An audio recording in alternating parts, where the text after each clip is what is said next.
In the heart of the Glass Thorn Palace, Liora faced a nightmare made of silver fog and shattered dreams. As the sleeping queen's eye began to open, hours earlier, beneath a cold full moon, Liora crossed a dead royal garden toward the Forbidden Palace, where no living soul had entered for centuries. At the broken gates, the warning she had been given felt heavier than before, as if the palace itself already knew why she had come. The doors opened on their own, revealing a hall of crystal silence so vast and empty that even her footsteps seemed unwelcome.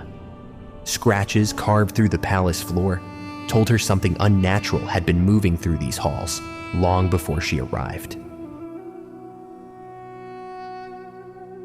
In the mirrored corridor, her reflections lagged behind, as though the palace was remembering her 1 second too late.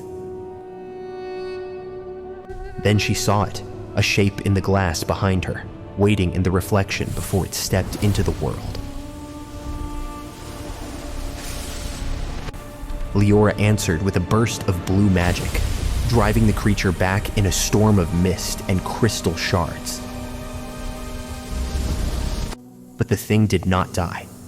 It unraveled into dream fog and drifted upward, toward the unseen heart of the palace. She followed the trail up a spiraling stair where ruined portraits watched from beneath layers of crystal and dust. One portrait stopped her cold. The queen's face held no cruelty, only a quiet sadness that did not belong to a monster. Beyond the stair, a shattered chapel waited beneath the moon, filled with crystal roses hanging in perfect frozen stillness. There, on an abandoned altar, Liora found the truth written in silver script. The queen had chosen this sleep herself. Long ago, Queen Serylith surrendered her waking life to bury a war so terrible that even history had learned to fear it. In that moment, Liora understood she had not been sent to destroy a curse. She had been sent into a lie. As if the palace felt her realization, the halls darkened and more dreamborn shapes began to gather ahead. Liora ran through the crystal corridors while the queen's nightmares came alive around her from every side. With nowhere left to flee, she struck her staff into the floor and cast a ring of blue light that forced the creatures back. Beyond the chaos, she found a hidden observatory where the night sky fractured through crystal thorns above her. Ancient star maps lit beneath her feet, revealing that the queen's sleep was bound to a battlefield sealed far beyond the palace walls. And in that vision, Liora saw the true horror waiting beyond the queen's awakening, the Ashen King, still reaching for the world. The queen was never the enemy. She was the last barrier between the realm and a war that had never truly ended. With the truth burning in her mind, Liora raced toward the throne chamber, desperate to stop what had already begun. She arrived too late to stop Lord Valor from standing beneath the queen, ready to wake her and tear open the seal. The moment his ritual struck the throne, black fractures raced through the crystal roots beneath the sleeping queen. Dream fog poured into the chamber, and from it, the Thornborn rose in greater numbers than ever before. Liora fought through the storm of monsters, carving a path of blue light toward the queen's trembling throne. When she reached Serylith, she saw a single tear on the sleeping queen's face, shining like a wound made of moonlight. Beneath the throne, crystal veins pulsed through the palace itself, feeding on the queen's endless sacrifice to hold the seal intact. Valor moved to finish what he had started, and Liora stood between duty and the terrible truth she could no longer ignore.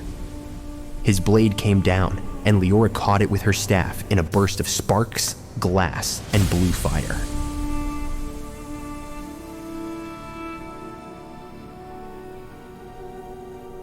Their struggle shattered the ritual platform, exposing the abyss below where older darkness had been waiting all along.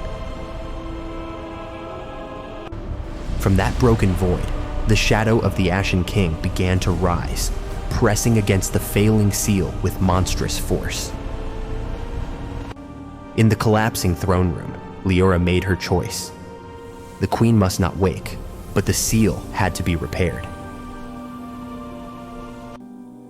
She placed her hand upon Serelith's brow, offering her own magic to enter the dream that had imprisoned a queen for centuries. Inside, she found a frozen battlefield of white thorns and drifting ash, where sorrow had been made eternal. There, at last, Serelith stood awake within her own dream, graceful, burdened, and impossibly alone. Beyond the dream, the Ashen King surged upward, and the palace groaned as the last of the seal began to break. Liora poured her magic into the queen's dream, rekindling the sleeping seal with blue-silver light across the frozen field. In the throne chamber, the crystal roots healed, and the Ashen King was forced back into darkness as the seal closed once more. The Thornborn dissolved into harmless mist, and even Valor could no longer deny the truth of what the queen had endured. Still asleep, Serelith seemed calmer now, as though Liora's touch had turned torment into something closer to peace. At dawn, the palace stood quiet, and the black thorns outside finally stopped their relentless spread across the earth. Liora looked back only once, knowing the queen's sacrifice would continue, and that peace had been saved at a heartbreaking cost.